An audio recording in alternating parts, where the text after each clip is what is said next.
Welcome to the Scientific Publications channel. Today we continue our regular segment, interviews with outstanding contemporary Ukrainian scientists. I'm pleased to welcome our guest, Ms. Hanna Chmil. Good afternoon, Ms. Hanna. Good afternoon. Hanna Pavlivna, your experience is truly impressive.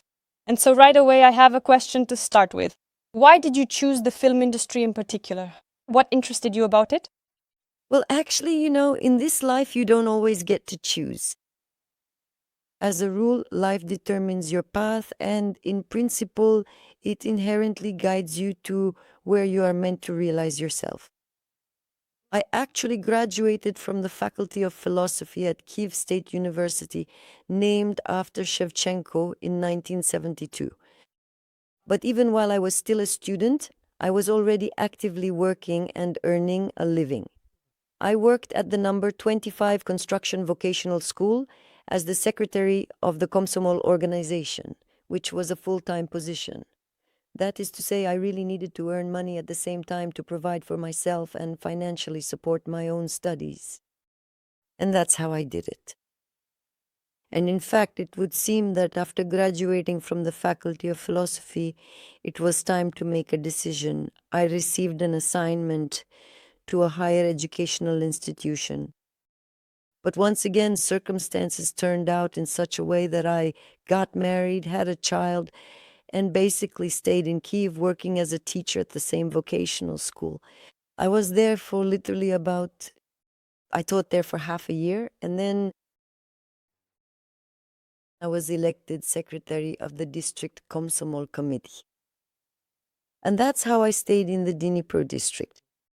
There was the Kyiv film studio there. But since I am a philosopher, I set a very clear rule for myself that I must keep learning all the time. And I enrolled in a full-time postgraduate program. And it just so happened at that time that in order to fulfill my educational needs, I found that I had to switch over to full-time studies for a period of at least a year. And when I finally started switching to those full-time studies for that year, I got myself an apartment, and I was then required to return back to my former post, either to the party organs or... I signed it because I really wanted to defend my dissertation. I did successfully defend my dissertation and but I returned to the studio, Kyiv Film. And this return to the Kyiv Film studio actually determined my future path in life, which became connected with the film industry, among other things. But if we talk about the film industry in general, it's not very often that you meet representatives. So specifically in this field of activity, which is also engaged in scientific work at the same time. Tell us, how did you come to science? Indeed, it all happened very naturally. There aren't really any nuances or anything like that here. I truly wanted to explore the world. I became a philosopher only because I was born in Polisia, according to historical accounts. That's where the glacier stopped when it moved from the north. And even now, there are still huge stones, boulders there. I would climb onto one of those boulders, look into the distance and see the forest. That forest stirred something inside me. I was curious about what lay beyond, and that question of what's next drove me further into science. And at the film studio, I worked as an editor, and I served as the secretary of the party organization. And for me, that was truly the most joyful experience of my entire life, in a certain way. On the other hand, it was also the best way, let's say, to fully understand cinema and, in general, to truly understand what the screen really is. It was Kyiv Film was one of the most powerful studios in the Soviet Union. There was such a powerful creative team there, and there were films made there that to this day are considered iconic, let's put it that way. For example, The World of Animals or Animals Think. There was Felix Sobolev. He was truly one of the most prominent and influential film directors in the field. in the specific field of conveying complex scientific research and reflections to the average viewer in an exceptionally clear and accessible manner. As a matter of fact, it strongly emphasized the requirement that when films were being discussed, when scripts were being developed, or when projects were being shaped, specifically these popular science films, it was necessary to constantly collaborate with science, to immerse oneself into the subject matter from any possible direction. And of course, this also served as a great motivation for me personally. Well, it effectively combined these two distinct directions and two subtle nuances, and in this way, so to speak, it continued to further develop and take shape. That's actually very interesting. We'll come back to this a bit later and talk in more detail about your scientific work. At the beginning, you mentioned your experience working in government structures. As far as I remember, I even have it written down at home. The number of positions you held at different times, you started your career, your work, back in the 1970s. And you held the position of Deputy Head of the State Cinematography Fund, then Deputy Minister of Culture and Deputy State Secretary of the Ministry of Culture. And from 2006 to 2010, you headed the State Cinematography Service.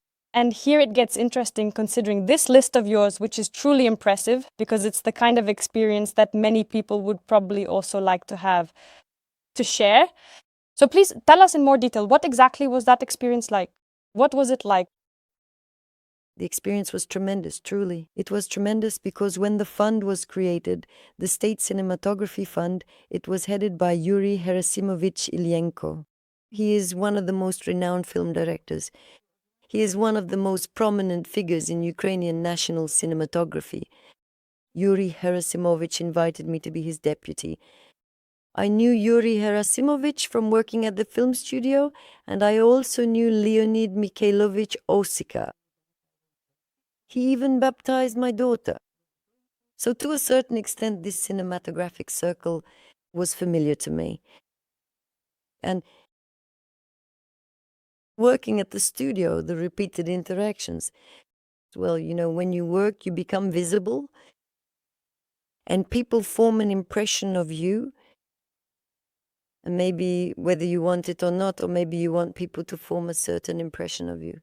The impression people get, it forms the way it does, because it comes from your actions, your thoughts, your perspective, your attitude toward others. Well, and Yuri Herasimovich invited me, and I gladly agreed.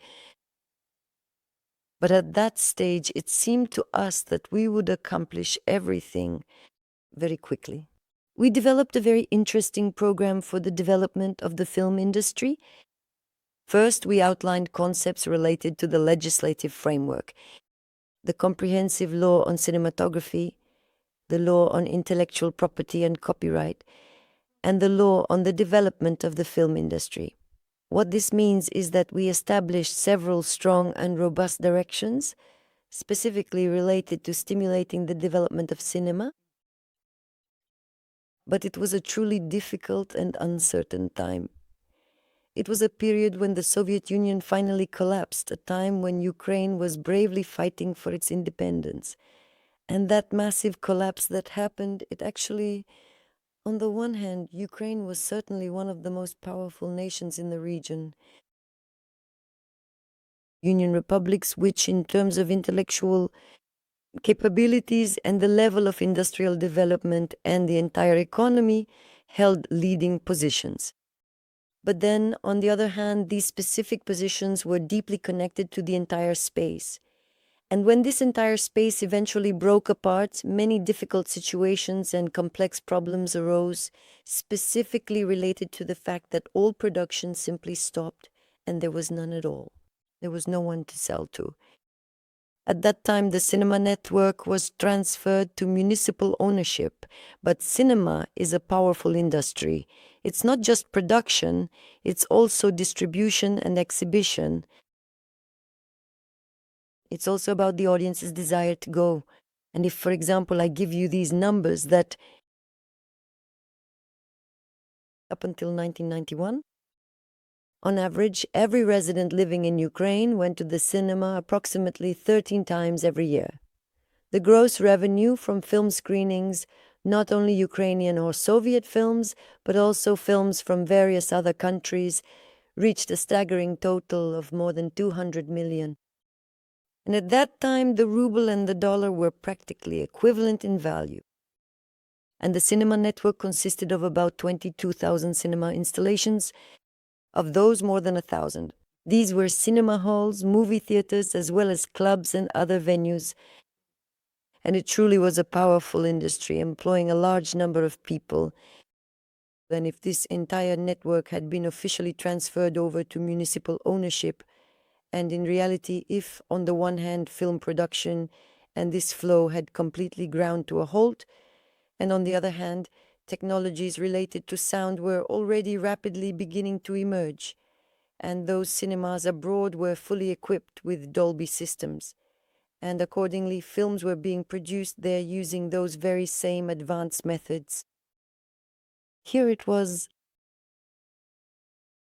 This was actually an exceptionally big and difficult problem, because on the one hand, the state wasn't able to provide funding since there were no available funds at all, let's put it that way. On the other hand, the very system of financing worked in such a way that everything was collected into the state budget and then gradually distributed. And this, of course, led to a sharp decline in film production. And when film production declined, accordingly, audiences stopped going to the movies. And in fact, the purchasing power of our citizens at that time was extremely low, so going to the movies was out of the question. And we had to endure all of this and completely reformat everything. These laws were put forward, but it became clear that things were much more complex than expected. The Verkhovna Rada consisted partly of party members. These individuals were former employees, specifically those who had extensive first-hand experience working within the old centralized system. And in fact, it was this collective background and their specific perspectives that directly led to these new laws not being adopted or implemented right away. They were discussed and debated for a very long time. Various amendments were carefully made over a long period, and they were introduced in a wide range of contexts, which actually took some time to develop. They reduced this law on cinematography to a conceptual and categorical framework. This step was also necessary, and in fact, it was also essential, normal. The filmmakers themselves began to protest against the lack of funding for cinema and accused the service of not coping with its responsibilities. And in this way, the service was liquidated. Literally within a year, the service was dissolved, and in fact, the management functions were assigned to the Ministry of Culture. And that was the first time I was, well, roughly speaking, thrown out onto the street, along with everyone else. And then I went to the Theatre Institute. Institute, as it was called then, I went to the Theatre Institute, to the film faculty. At the film faculty, the former director of the Studio of Popular Science Films, Boris Petrovich Ostaknovich, organized producer training, the education of producers. And I went there to teach. That was also such a tremendous and pivotal step in my journey that made me study, work, and constantly learn. And it was through this specific path that I was able to have a direct involvement with the fascinating world of science. It is also worth noting that the Ministry of Culture neglected to properly carry out its duties during the years of 1994 and 1995, most likely. I was once again invited to the Ministry of Culture for the position of Deputy Minister in the field of cinema. This was also on the one hand very interesting, but on the other hand it was difficult. Again, this small number of years did not really fundamentally change or improve either the funding of film production or the improvement of the material and technical base for film exhibition. So in other words, the field of problems remained. But it was already a bit easier, since Ukraine had already begun to make independent moves. It began to establish itself as an independent state. It started to build relationships with various European countries. And we also began to cooperate. And this, on the one hand, gave us the opportunity to slightly increase film production, to increase the number of films being made, and on the other hand, to still try to regulate film screenings. I was wondering if you could tell us a bit more about the process itself. What happens when you are producing? And for example, how do you handle the specific task of taking on the role of, say, a screenwriter? If you look at it in reality, a producer is the specific individual who coordinates and brings together the essential finances, the project, and the time. Skillfully brings them together. That is absolutely correct. Cinema is a matter of both money and time. These are the two categories that are essentially the main measures of effectiveness. Let's put it that way. So as a producer, as an organizer, you have to combine all of that. You had to bring everything together. Well, since the directors were usually well known and influential, you really had to carefully consider their specific creative visions. In general, they developed the overall artistic concept of the film. They determined the entire cast, the production team, the cinematographers, the sound engineers, and everything else involved. That was most certainly the director's prerogative. And thank God there was even a time when one of the former presidents of the country asked me to have his personally favorite actor play the role of Bohdan Khmelnytsky. And I refused him. I said that I couldn't ask the director for something like that. That is solely the director's prerogative. And thank God that's how it was with us, and it remains so to this day. And my task was to do everything so that the time and money would fit within the format, on the one hand, and on the other hand, to make sure it produced results. So this was an ongoing and collaborative effort. And it certainly was not just my own contribution. It was also the collective work of the State Film Agency, the various studios and the creative team that implemented each project. As for regarding screenwriting, that was my initial attempt at the craft. Honestly, I wasn't really moving in that specific direction at the time, but it was my sincere attempt, connected once again to the world of popular cinema, since there were actually several different films involved in the process. And these projects were deeply related to the complex history of Ukraine, particularly focusing on the legendary era of the Cossacks. Additionally, there was also a film, or to be more precise, two films directly related to Nikolai Gogol, and it was a creative exploration, focused on searching for underlying motives. Why did Gogol act this way and not another? Why did he rewrite Taras Bulba? Why exactly did he choose to deliberately cast his precious manuscripts into the fire? Why, being a deeply rooted bearer of the rich Ukrainian cultural identity, possessing a profound understanding of brilliant mythology and knowing the history itself, did he so violently and forcefully cast all of this out of himself and struggle with it so intensely? Why did he do this? And in fact, right around that same period, two distinct films were released that were directly connected to Gogol's story. After that happened, I decided to stop working on the project entirely.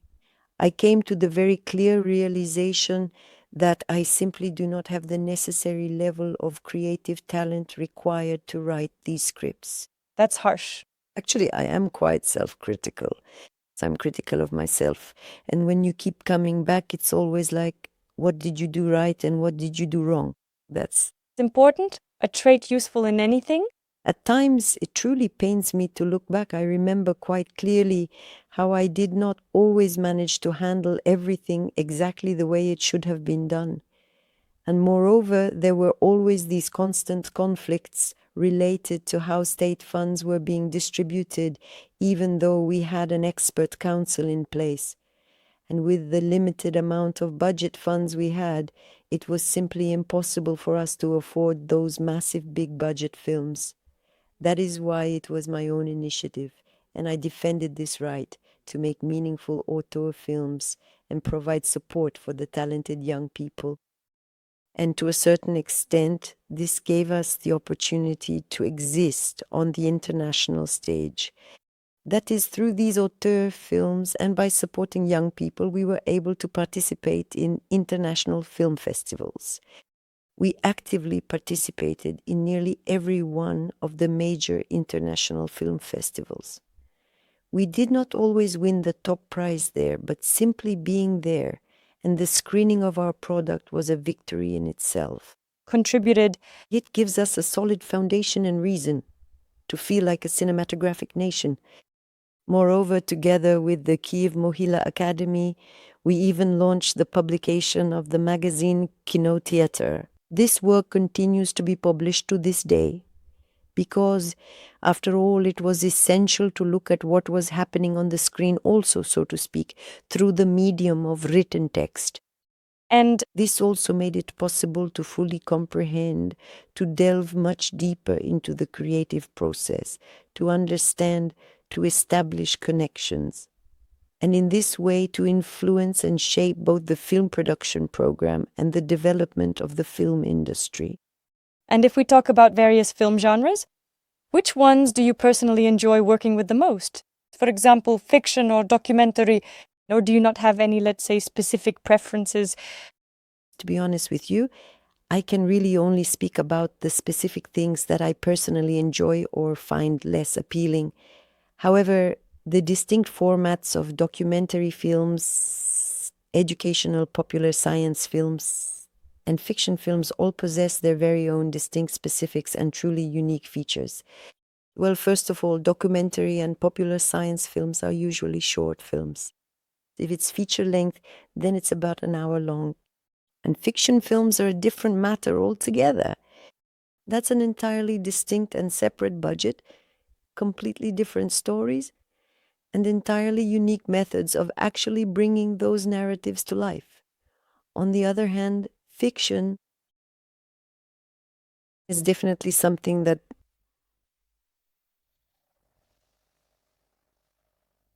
this creates a specific scenario where the majority of the viewing audience will watch it. Because these are stories about our lives. It's a look at ourselves from the perspective of a specific kind of narrative fiction, a certain generalization, but again with a certain connotation of what is happening to us. Documentary film is a type of cinema that, more often than not, deals with the life of a specific individual. And fortunately, our school of documentary filmmaking is so strong that it continues to produce results even today. Because back in those days, documentary films were supported primarily for the reason that they were considered very low-budget productions. And on the one hand, and on the other hand, the documentary filmmakers themselves would look closely at this real specific person. And to this day, I constantly remember Alexander Ivanovich Koval. He is one of the most renowned documentary filmmakers. He is a remarkable individual who, practically during the era of the Soviet Union and even later, but especially during those Soviet times, tried to show the person who was deeply wounded, who was utterly exhausted, but who did not lose their essential humanity. And practically until his very last days, he continued to uncover and reveal this profound human spirit on the screen. And this cinema also produced a very powerful effect because it forced society, the state, the authorities, in the end, to look at and see this problematic field that exists within society itself in a different way. And in the context of culture and cultural diplomacy, I would like to ask you a few questions that were formulated by the Ukrainian journalist Olena Liaudanskaite. She is currently living in Denmark. She actively collaborates with the Ukrainian diaspora in Denmark and promotes culture in cooperation with the cultural and diplomatic institution Ukrainian House in Denmark. And she actually took part in preparing today's interview. She has a few specific questions she'd like to ask. She would be very interested to hear your professional opinion on the role that, for example, local diaspora initiatives abroad play today in actively shaping and defining Ukraine's international image and presence abroad. And in your professional opinion, how can Ukraine, acting as a state, facilitate the optimization of these processes and provide more comprehensive and robust support for them more effectively in the future? Thank you. As a matter of fact, this is an exceptionally important and profound question. And since the Ukrainian diaspora has always been incredibly vast and widespread throughout history, the significant diaspora communities that formed in Canada and in various European countries were primarily linked to the events of World War II, or even dating back to the period before the year 1900, originating specifically from the regions of Western Ukraine. And this diaspora became deeply and powerfully integrated into the fabric of society, especially in Canada, and together with Canadians, they played a key role in helping to build and create what Canada is today. Their role and place in shaping the country as it is now is truly enormous and significant. This diaspora preserved its cultural traditions and heritage, maintained its unique mentality, and kept its distinct identity. And all of this progress was achieved through the power of intangible cultural heritage, of which these very people were the primary bearers. And well, in fact, even today they remain its strongest support, continuously preserving our unique Ukrainian identity, and really, both within the family circle and in these local Sunday schools, they pass down these vital traditions to the youth and children, and in this way they carefully preserve this Ukrainianness. What about the situation today? Today is truly about living Ukrainianness. It is a vibrant and living culture. Because those of our fellow citizens who left Ukraine, fleeing the ongoing conflict and saving themselves and their young children, these are, as a rule, mothers with their children. They have essentially brought their unique essence there. They have brought their rich culture there, their customs, and their deep-rooted traditions. They have brought their distinct mentality there, and they have also brought their everyday practical skills there with them. And today, really, just look at how they preserve their heritage, how they help their communities, how they have become dedicated volunteers, and how they have become diplomats. This cultural diplomacy is an enormous thing for the world because many of them have created lasting connections that bridge nations together. In their own cafes, many of them have started to develop their sewing skills.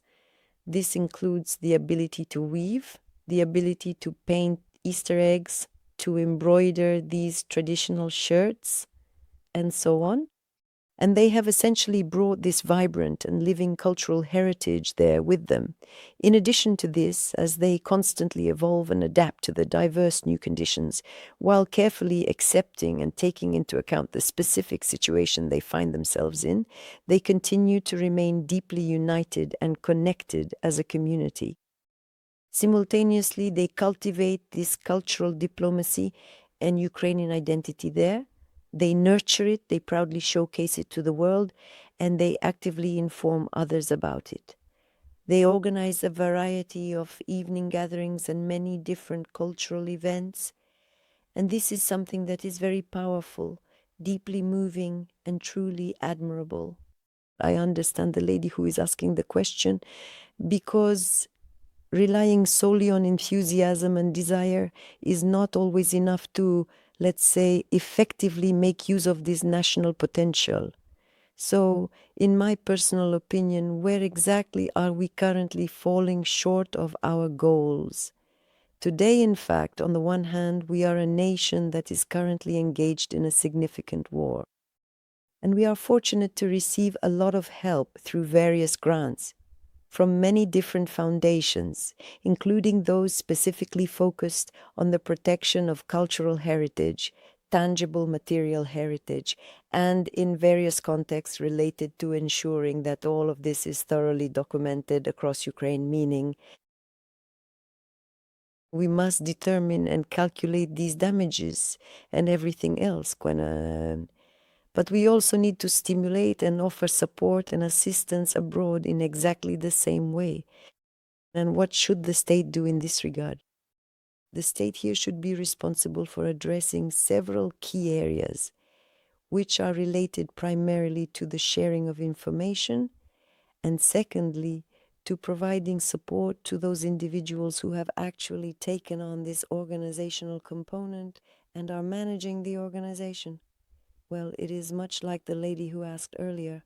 Olena, Regarding Ms. Olena, it is quite clear that for her to be able to constantly organize, manage, and hold various community events there, she absolutely needs to have a significant amount of consistent support and reliable resources behind her.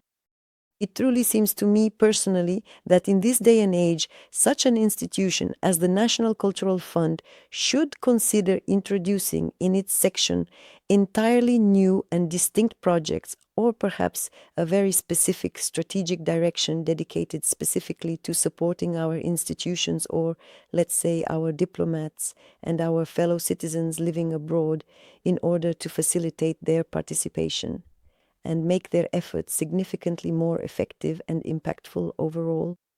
That is the first point. And for the second point, there are many foreign cultural institutions currently operating within Ukraine, such as the Goethe Institute, the British Council, and the French Cultural Center. I believe that we must also consider that even under the difficult current circumstances we are in today, we truly need to develop this direction further and establish these kinds of powerful centers. These centers would serve to unite, so to speak, those who are our fellow citizens on the one hand, and on the other hand, they would allow us to significantly broaden and enrich this narrative about ourselves and the deeper understanding of who we are as a people. Structured so that we can expand it. And as a general rule of thumb, it always happens that there is the specialized Ukrainian Institute, which operates directly under the Ministry of Foreign Affairs. And, actually, it is often quite difficult for me to personally determine whether this is rational or not, but I would truly like our embassies abroad to also take on this crucial and necessary mission of unification on the one hand, and on the other hand, to provide much needed support, including direct financial support. And these specific locations and information and opportunities, even just to come together, because in order to organize some kind of local event, you have to travel long distances and you have to spend valuable resources. And I truly believe that, in actual fact, this particular market segment today requires a great deal of tremendous activity and focused effort. We have already witnessed the announcement that the ministry was created, the Ministry for the Return of Ukrainians, that is a ministry that would cooperate in this area. Well, after various situations related to the head of this ministry, things have finally settled down and quieted down a bit. But it shouldn't quiet down. of course, it shouldn't quiet down. It actually needs to be brought back into focus somehow and urgently. That is exactly why I believe that, as of today, this issue remains incredibly relevant. It truly is. Furthermore, we must remember that culture itself serves as a powerful diplomat in our world.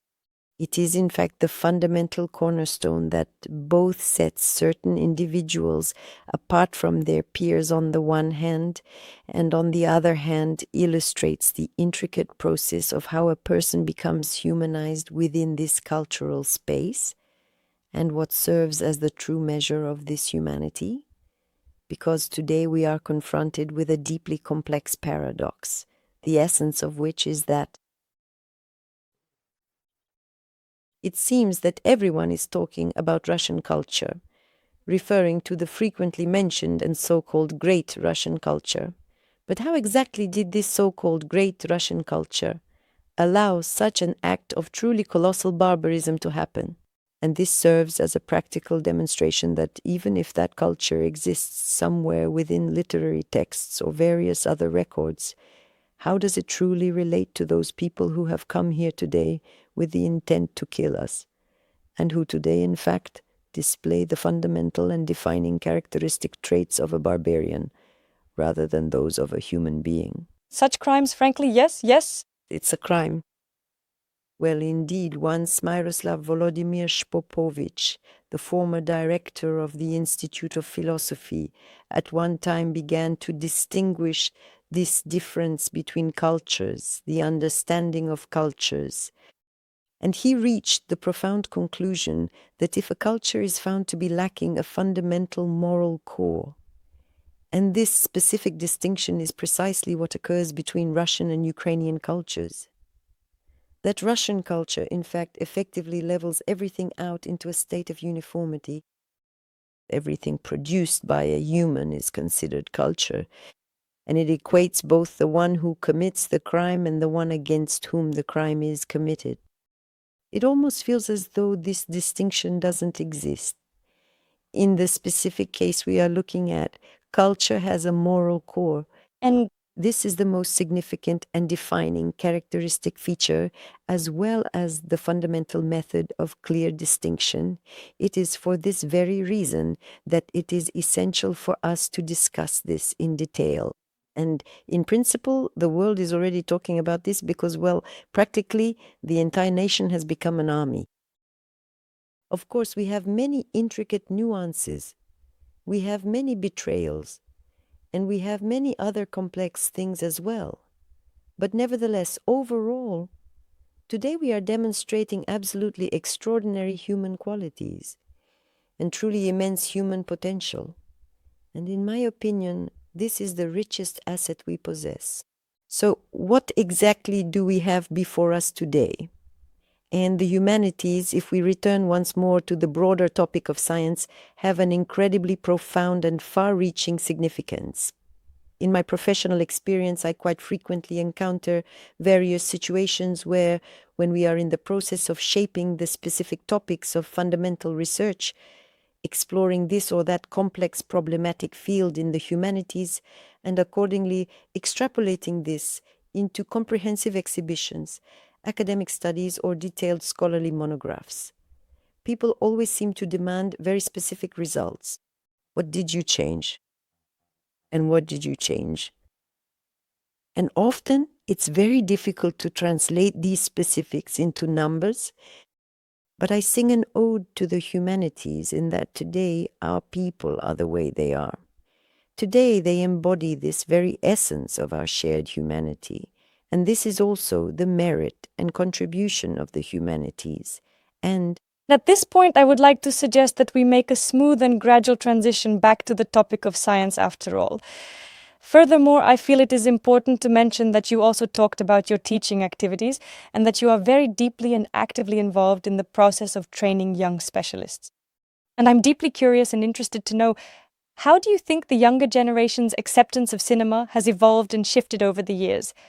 That is, you can actually draw a detailed comparison if you worked with students there before and, for example, now, conditionally looking back across a specific span of time. What changes can you notice? colossal changes. Today's student can shoot a film on their mobile phone. Well, actually, yes. They shoot a film on their mobile phone. And to put it quite simply, for them, these new technologies, they are in technology like a fish swimming in water. And in fact, this adds a lot. This makes their daily lives much easier, on the one hand. On the other hand, it makes cinema here and now about this specific real act or action. That is, it's very interesting. It really is interesting. And right from the very first year, the masters, those who have extensive experience in both the classic cinema of the past and the industry today, are consistently providing guidance and heartfelt encouragement to all of the students. They initiate the entire process, and the youth strive with all their effort to fully realize themselves. And you might say, well, really, this is quite tremendous, and it is very good.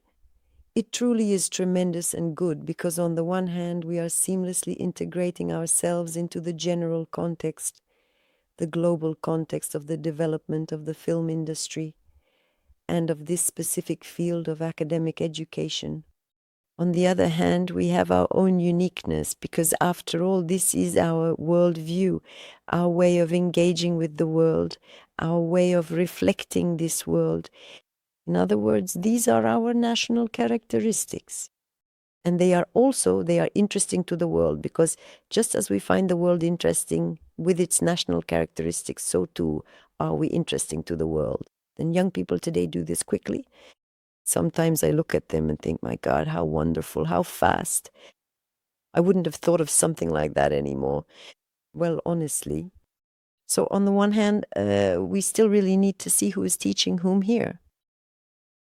Well, it's probably a symbiosis happening with us. Yes, it is a true symbiosis. On the one hand, we see a deep connection. On the other hand, these are already talented young people who, in actual fact, are using their professional studies in the fields of film directing or theater or television production. Basically, on one hand, they are exceptionally well-rounded individuals, and on the other hand, they are also technically equipped in every possible way for the challenges ahead. And this is simply and truly colossal in its overall impact. If we take a closer look at the diverse landscape of modern cinema today, we can clearly state that a significantly greater number of documentary films are being produced and released for audiences to enjoy. And it's the local youth who are making them. A lot of young directors, both men and women, are working in documentary film today. And the incredible work they are doing amazes the entire world. They just do very simple things, the essence of which is that they capture a very specific person, a unique human fate, a dramatic action, a specific manifestation of a rise, and a specific manifestation of a fall. And it seems to me that this shaping of the collective image of us, we look into this documentary cinema as if looking deeply into our own souls. This shaping of the image of us is also a tremendous and significant thing, which, on the one hand, actually protects and preserves this selfhood and this identity, and on the other hand, it strengthens and stimulates its development, since this screen, like a mirror, shows you as you truly are, with your flaws and with your moments of ascent. And since today the war has practically created this divide, thank God there are far more moments of ascent.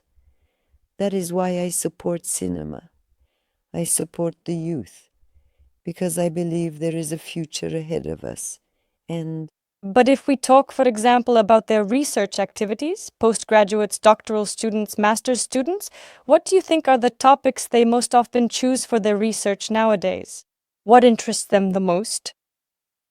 Well, last year and this year I have served several times as the chair of the Academic Council for Dissertation Defenses. According to the new rules, this council consists of 5 people, so these are not large academic councils. Obtaining a Doctor of Philosophy degree. The subject matters presented at this defense are highly significant and relevant. Well, the very latest presentation was about feature films of the 21st century. Practically the entire body of cinematic work was analyzed. wow, that is a remarkably large scope. It's a very large scope. Key trends have been identified and the novelty has been revealed. Thank you. On the one hand, it's about those trends, and on the other, it is about what the current state of Ukrainian cinema is today.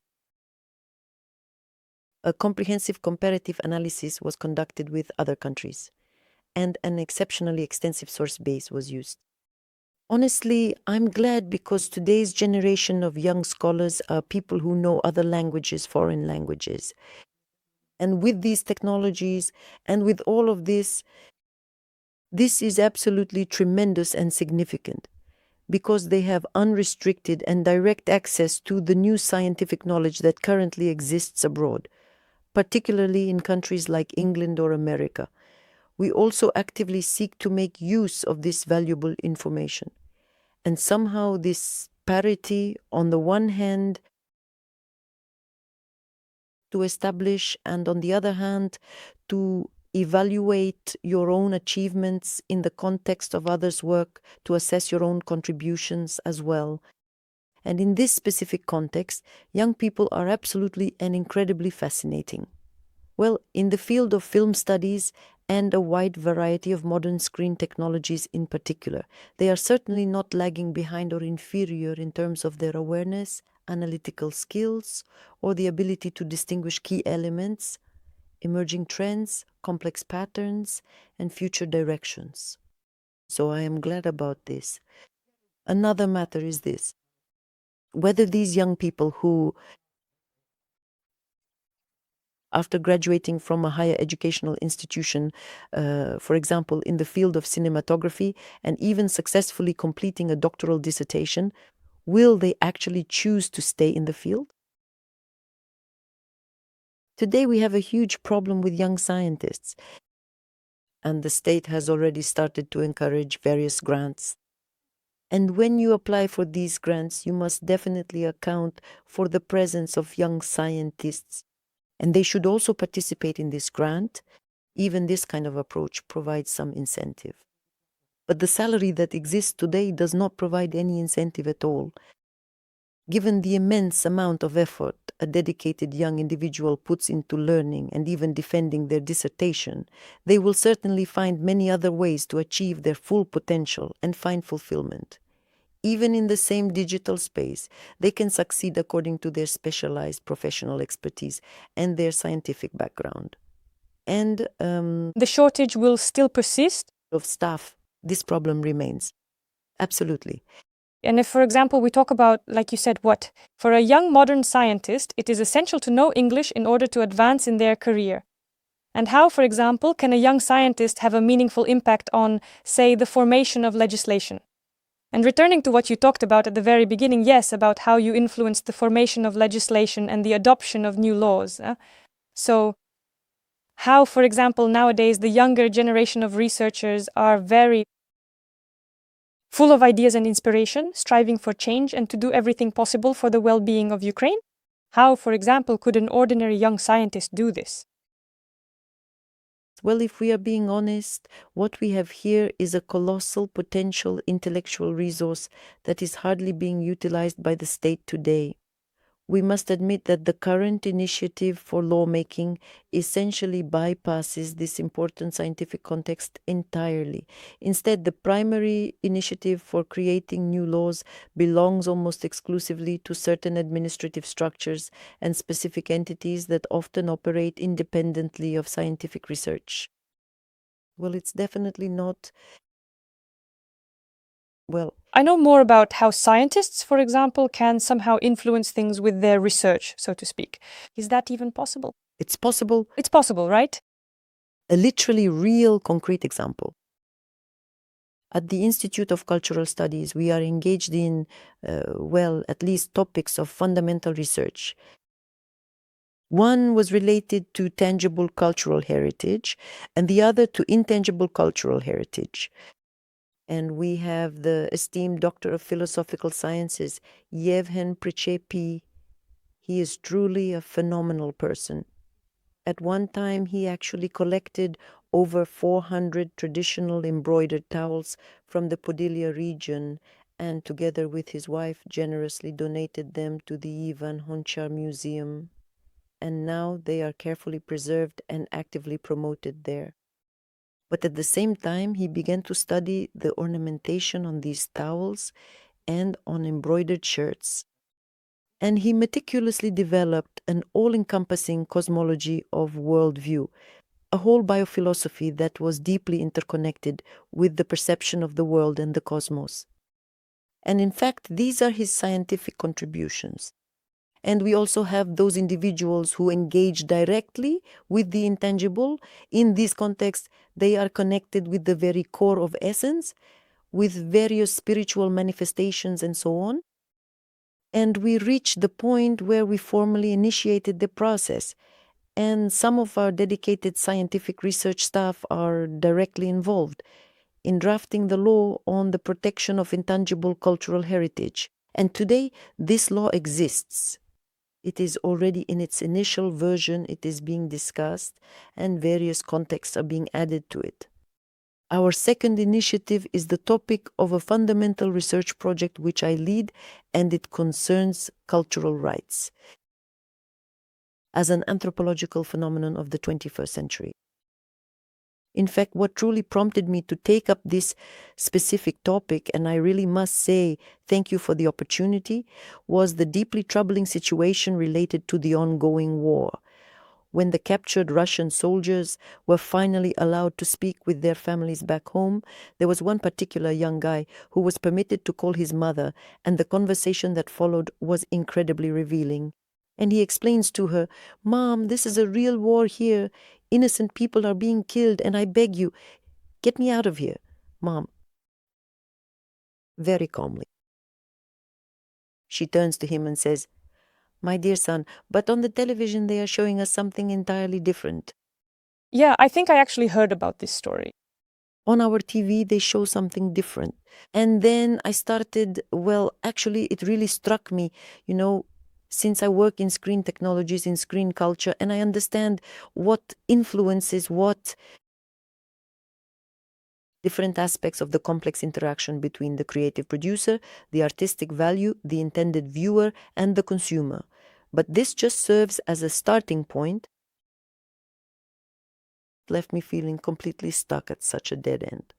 And I began searching for the most fundamental and basic things. Does a person have the right to their own reality? Does a person have the right to their own perspective?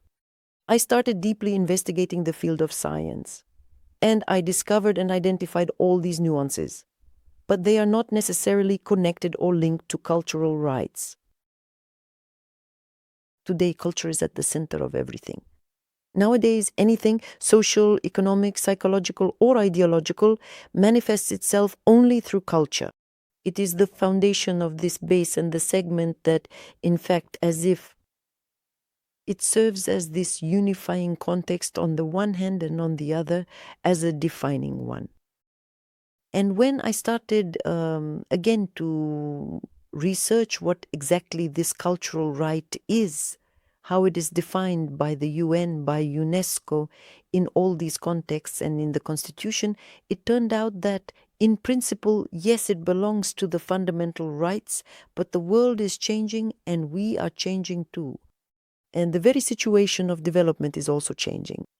So we focused our research on these specific cultural rights, submitted our findings to a competition, and in principle, we successfully advanced through the selection process.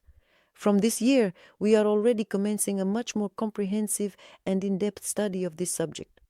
But at the same time, there is a new draft law on the protection of intangible cultural heritage currently being developed. That is why science can, definitely it can. And to a significant extent, it actively shapes this problematic field and essentially defines it. And actually, if we take a moment to examine it further, it has the right of legislative initiative. It's actually impressive how strong an influence scientists have. And I really hope that in the future, these initiatives will only increase in number and only, let's say, yes, contribute to the development of Ukraine as a whole. By the way, you said, Tasha, that it's necessary to keep moving, to try to discover something new, to search. By the way, I want to say that you are the author of more than 100 scientific articles, and you have also written monographs, manuals, and textbooks. And in fact, you are also the editor-in-chief of a scientific journal and a member of the editorial board of other publications. So here I just have a logical question. The question arises, how do you manage to systematize all of this, bring it together, and work in so many directions at the same time? Well, basically, in fact, it's all really one direction. It's scientific, so to speak. These are just its different facets. Branches, yes. Exactly, yes. Well, for example, the journal Kulturologiczna Dumka, Cultural Studies Thought. Of course, I'm interested in it. By the way, up until now, there is a foreigner named Lioz. He is a highly distinguished and famous German musicologist, a Beethoven scholar, let's put it that way.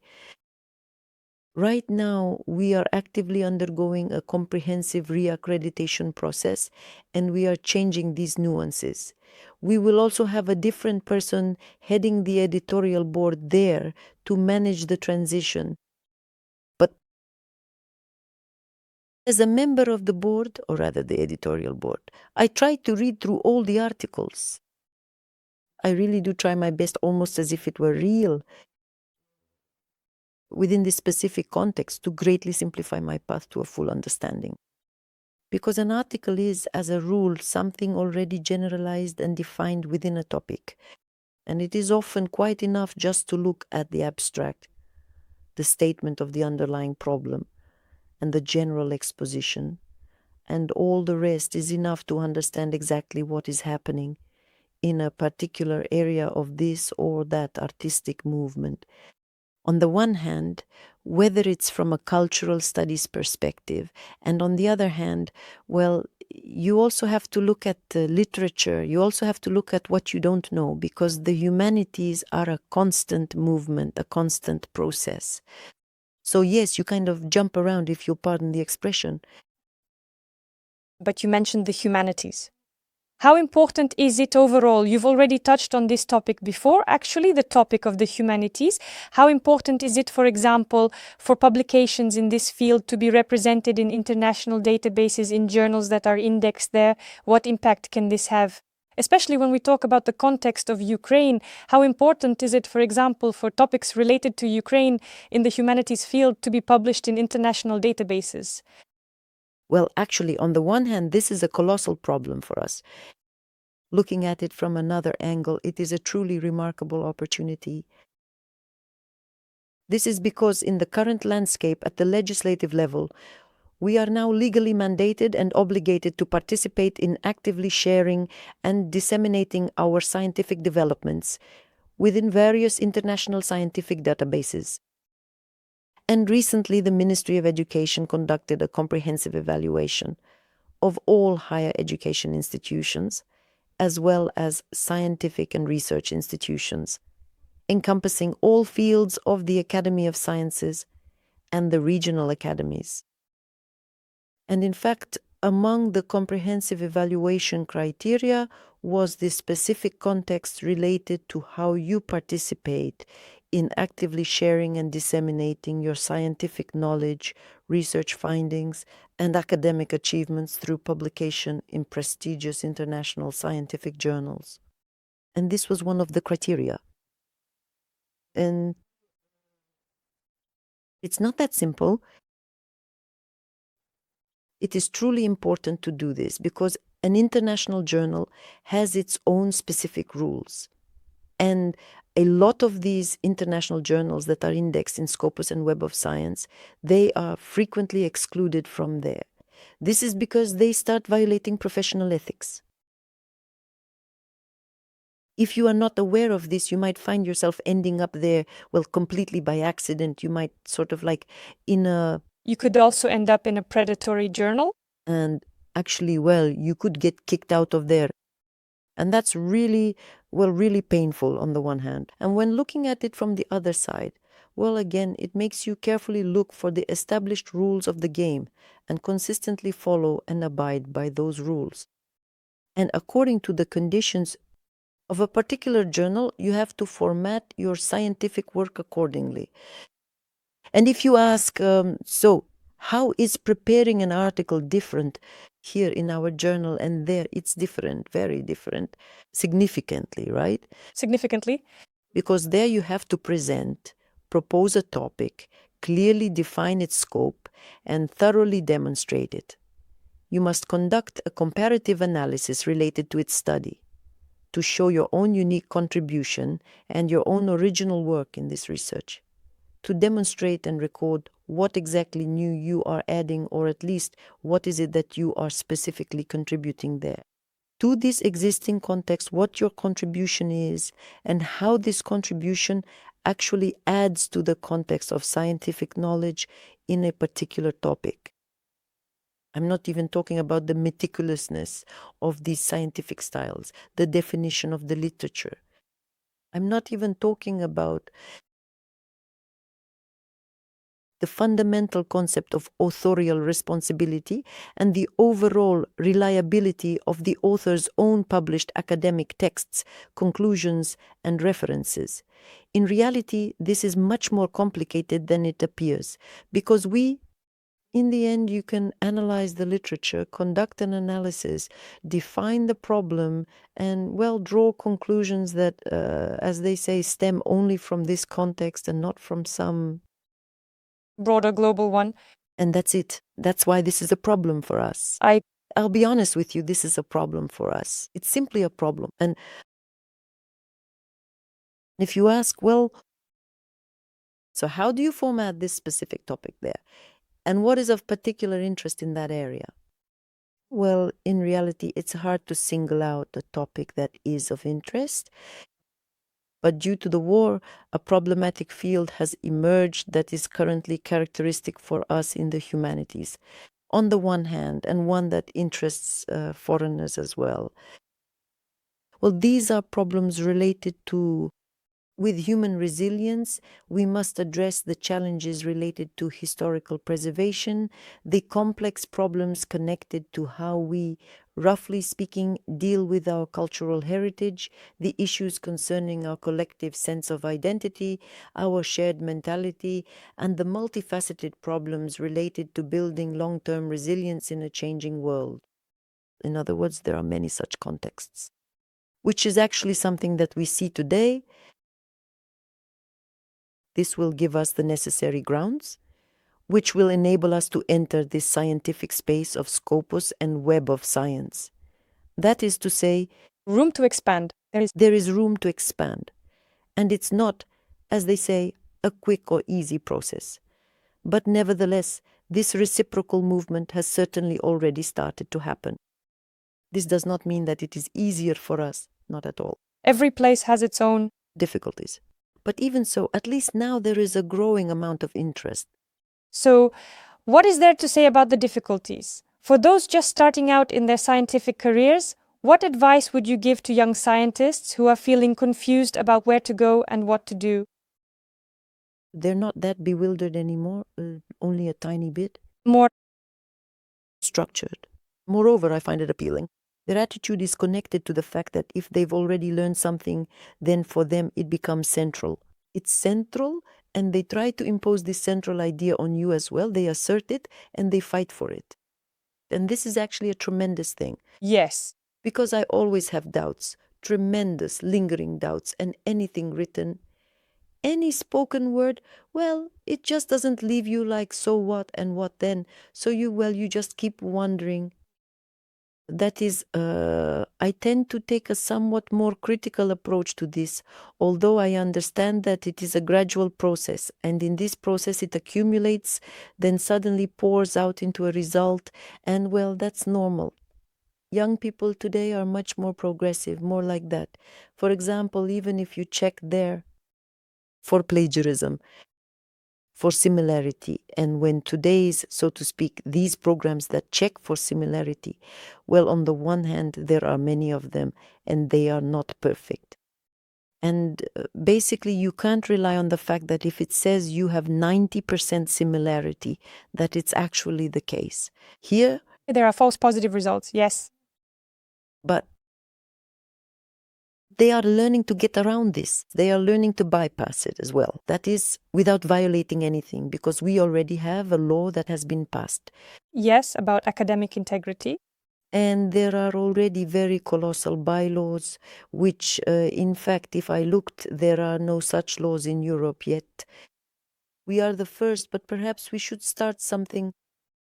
So, let us hope and pray that God grants that when they finally set out on this difficult path, they will truly endure and continue to endure through it all. Because this specific material context very often motivates them to change their entire fields of activity. Would you say that you have already begun to explore some aspects of the specific area of research topics? If you compare it to before the full-scale invasion, or maybe you can take the context starting in 2014, that's the layer. And now, for example, to what extent Have there been changes in the subject matter? You mentioned that the topic of resilience is very interesting. It's interesting in principle for the international community. Perhaps there are other aspects that, from your own experience, you see that students have really started to move more in this direction after the beginning of the full-scale invasion? It is important to note that, in fact, this particular social trend does exist, and it is becoming increasingly more obvious and apparent as time goes on if we were to look at the situation that way. On the one hand. On the other hand, this trend first started to emerge, particularly through these academic studies. There have been many more topics of fundamental research that have started to explore the vital mission of culture and art in national defense. Well, roughly speaking, our institute, the Institute of Contemporary Art Problems, the Academy of Arts, we have carefully prepared 2 comprehensive monographs related to the in-depth analysis of how today's culture and art are actually actively resisting this onslaught, how they support the soldiers, what kind of vital assistance they provide, and what specific methods and strategies they use. In other words, these are great things, and there is nothing to be ashamed of in this analysis of this, let's say, body of work. On the other hand, today historians have especially started recording the testimonies of soldiers. And this is also very interesting. By the way, filmmakers have also started recording testimonies simply for the archive. This is also very interesting because the time will come when we will comprehend what happened today from a different perspective. Today we are inside this event. But in order to comprehend it, we need to step outside its boundaries. And the time will come when we will need to comprehend all of this. And here, the complex issue of research methodology has begun to emerge, which is already being widely discussed in international academic circles today. Here, we have not yet reached this point. The very essence of this complex problem lies in the fundamental fact that there are often unequal conditions between the researcher and the specific subject being studied. And in fact, this is a phenomenon that we actually observe happening all the time in various fields. Because even if you look closely at how they study the ancient song conglomerate over there, you will see it clearly. They go out into the field, meticulously conduct their research, record every single detail they find, and then eventually proceed to make all of their findings available to the general public. And basically, they've studied it and generalized it. And now the perspective of the person who was studied no longer interests anyone. The generalization has already been made, or in film.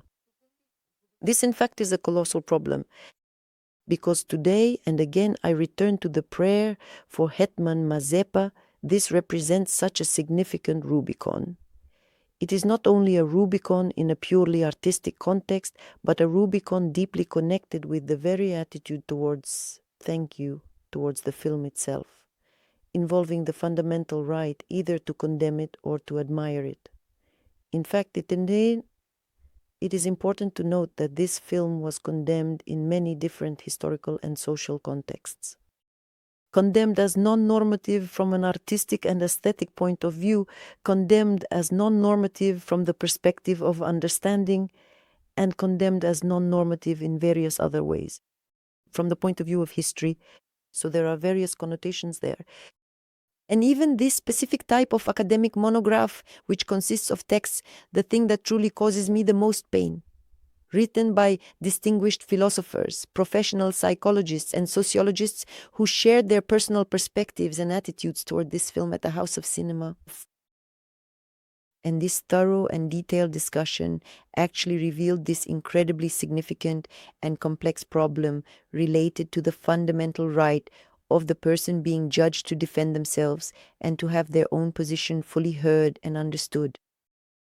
And in fact, when you start to carefully analyze all of these elements, you come to the concept of film criticism, for example, as it existed during the period of the Soviet Union, when there were staff film critics, when they would actively influence and shape public opinion about a particular film. And In fact, either condemned the film or even shelved it, because back in 1987 we were taking many Ukrainian films off the shelf that had been put there thanks to these kinds of film critics. Yes, and today this trend has been preserved. It practically, well, still exists, even now. And it seems to me that this problem should also be raised in academic discourse because, on the one hand, we are recording an ethical turn in science. That is, we are writing out rules of ethics in journals, we are formulating rules of ethics in monographs and everywhere else, in articles. But on the other hand, as researchers, we take this right for ourselves unconditionally. And if it's just a literature review, that's only half the trouble. But what if the analysis is directly connected to research involving actual human participants? How, in this specific situation, can we effectively maintain these fundamental ethical principles and preserve the right to equality both for the researcher and for the person being researched? This is becoming an increasingly prominent trend in sociology and in the field of cultural studies as well. Because when conclusions are actually drawn about the bearers of intangible cultural heritage, about their contributions, and about how it develops and is used, a vast array of questions arise. Simply an enormous number of questions. That's why, well, actually, this is a problematic area, and it exists in science even from this perspective. And if we further explore this subject, perhaps let's say, do you have any specific ideas about what reforms are necessary in legislation in the context of research in the scientific field or for scientists in general? Maybe, in your opinion, is there something that needs to be changed or improved? What do you think? Well, look, today the Ministry of Education has indeed evaluated and certified these scientific institutions and organizations and has started to provide financial incentives to those who achieve results. In particular, if your institution is classified as Category A or Category B, you receive additional funding in your budget. Category A gets 30%, Category B gets 15%. And in this way, well, our institute will receive about 1.5 million hryvnias additionally For this specific approach for this very category. And this is at least a first step that provides you with a solid foundation to build upon. In my professional opinion, I believe the second step is that we have a so-called pay scale. that This is applicable to every single category of activity. And this specific pay scale system, it has very meager and insufficient salary levels in these first few levels and so on, through the categories. Today, the Ministry of Education is currently looking in order to address the significant challenges related to the availability of teachers in Ukrainian secondary schools, and today this is a critically urgent issue. They propose to change this existing pay scale. Or at the very least, they want to separate teachers from this pay scale in order to provide them with financial incentives so that people are motivated to go into teaching and in a way make this profession the meaning of their lives. And if this happens, it will be the first step toward making real, fundamental changes. Because if the salaries continue to remain meager, you must understand that those who are talented and truly worthy individuals, those who are the bright beacons of today, will not choose this path, and they will instead shine elsewhere, in another country entirely. there could be a brain drain, as it's called. On the one hand, that is quite apparent and clear. But on the other hand, they will transition themselves into another field of activity and achieve the same level of personal fulfillment as in science. But for the country, this is extremely hazardous and concerning. It is simply dangerous. Yes, of course. And what I would like to say is that we are gradually approaching the final stage of our interview. There are a few questions that are more, philosophical in nature. I think this is right up your alley, philosophical questions. And the first thing I would like to ask you, since you have worked in the film industry for so long and have worked on many movies, what would you recommend our viewers to watch? Well, to be perfectly honest with you, I firmly and consistently belong to that distinct category of individuals who do not extrapolate or impose their own personal tastes and subjective perceptions on others at any given time. We are all different. And what I might like, someone else might not. That's natural, and that's how it should be. And this absolutely, on the one hand, shows that we are different. On the other hand, it shows that this very diversity provides us with a reason to continue moving forward. And in this way, we don't stagnate, we don't fade away, and we don't all become the same. The newest works of our filmmakers are very impressive. I could easily name almost any film, starting from Dov Bush or perhaps the films of Antonio Lukic. Well, I would even include the film called I Am Cosmos. I am very sorry that it was not Taras Tomenko with his film House of Word, including both the documentary version and the feature-length production, who became a laureate of the Shevchenko Prize. But our audience went to see this film in great numbers and is responding to it with an incredibly strong emotional connection. I want to say, as it were, the only thing is that on the one hand, we have started to significantly increase the number of films produced. Well, the war has reduced this somewhat, but nevertheless, documentary cinema has joined in.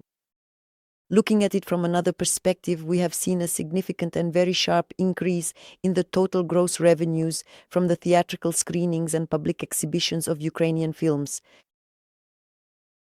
Regarding the overall box office performance in terms of the total gross revenue from both international releases and our own domestic films, we are currently leading the market.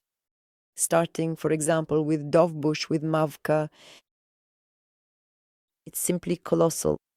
And now I Am Cosmos is gaining momentum. It is important to remember that people can have very different opinions because, well, actually, art is something that is personal and individual. And it is something that, is truly significant in our individual consumption. But through this individual consumption, we still continue to define and shape ourselves as a nation, as an ethnic group, and as a community that has this fundamental core of we. So if you take a closer look at the body of work from this perspective, these are our films from the most recent years. These are the films of we, films about us. These are films that serve as a profound and detailed mirror of both our rise and our fall. And they reflect our collective wealth, our inherent abilities, and our shared humanity. Well then, instead of asking you to offer a recommendation to someone, tell us more about your own personal experience. Perhaps there is a specific film, or maybe even several films, that have had the most profound and lasting impact on your worldview? Maybe something at some point became a significant turning point, or a catalyst for something new? Maybe you could share? I can, and well, it's a well-known film, Shadows of Forgotten Ancestors. It was initially released to the public in 1964. At that particular time, the era was marked by widespread political scandals and various other unfolding controversies. There were vocal and organized protests occurring during the film's screening, protests against the usurpation of power and the forced imposition of rigid social conformity. These were significant protests against the punishment of individuals who chose to think differently from the masses or challenge the established status quo.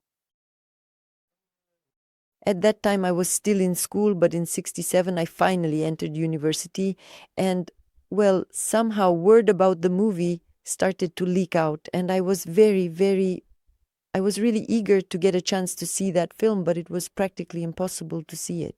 Much later, when I finally saw this film, it made a profound and incredibly powerful impression on me, truly enormous.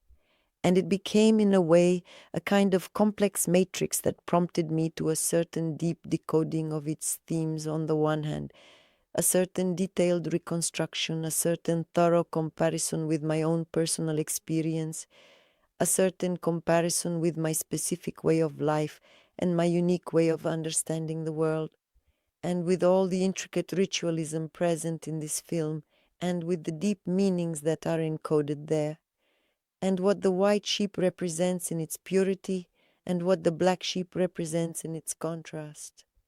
And if you so to speak, follow these deep connotations and layers, well, these are truly enormous stories. Incredibly vast and truly enormous stories. And it really made an enormous impression on me. And well, honestly, I tend to view the entire world of cinema through the prism of shadows. That's a very interesting approach. Honestly, I never thought that you could view one film through the prism of another. It's quite unique. It's actually not in the literal sense, Sense. but it's in the sense, it's in the visible signs, it's in the deeper meanings, and it's in a very specific kind of staging. It's in a certain, ultimately, tradition. Well, and now the final question for today. I want to finish on such an interesting and relevant note, namely artificial intelligence. We've discussed this briefly today, but I'm very interested in your personal opinion. What is your perspective on how, thanks to artificial intelligence, audiovisual art might evolve and transform over the next, say, 20 or 30 years? Will there be a situation where films are generated entirely, as many people are saying? Or will the human factor always remain? What are your thoughts on this? Well, actually, technological advancements will take a massive leap forward very, very far ahead to an incredibly significant degree. And, well, this will mean that every single individual viewer will be able to intervene and maybe even... Do you mean some kind of immersive films? Immersive, yes, and perhaps maybe even take control of it, so to speak. I am not even just referring to the specific way that these new technologies will be used to create the on-screen reality in a particular film. I'm not even talking about the fact that today, professional American actors are currently out there protesting and demonstrating against being replaced by artificial actors, or that they are practically being pushed out of the very field where they play the leading role in a film. Well, roughly speaking. And in fact, when you really stop to think about it, sometimes the entire success of the production is essentially riding on the shoulders of a famous, popular actor who is in the film. He is, of course, worth a significant amount of money, and that's it. The whole bet is placed on him. And if these actors are replaced, then on the one hand, it might give these actors a reason to trade on their face, so to speak. On the one hand, but on the other hand, they might have no future because, well, in reality, those are the kinds of connotations. What about me? Well, what about me? What, in my opinion, cinema even now has become, so to speak, a spectacle. But in my personal opinion, the world of cinema will return once again to this deeply profound human element. It will return again to the individual person, to the living human being who, well, has many imperfections and makes various mistakes, who searches for meaning, who has troubles and great achievements. Eventually, after all these digital bodies, after all of this technological shift, It's cyclical. it will return. There will once again be an interesting, fascinating person. Today, in fact, this person is the creator of the first, the second, and the third. And they are the bearer, and they are the product, and they are the consumer. And to them, we will return to the human. Well, thank you very much for a very interesting approach. There is truly something to think about here. And actually, I also want to thank you for coming to visit us today. This was an incredibly fascinating and meaningful interview. I am sure that our viewers, just like me, found it absolutely captivating to see your field from the inside, to learn something new, and to better understand the process of how this entire complex system works. So I sincerely thank you for coming to visit us today. Thank you.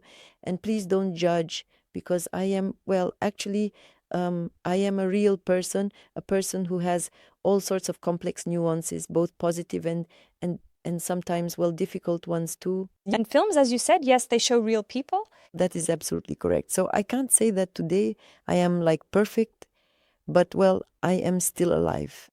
Perfection Is something so ephemeral that everyone strives for. But is it even possible to achieve? That's already a philosophical question. So thank you very much. Thank you as well.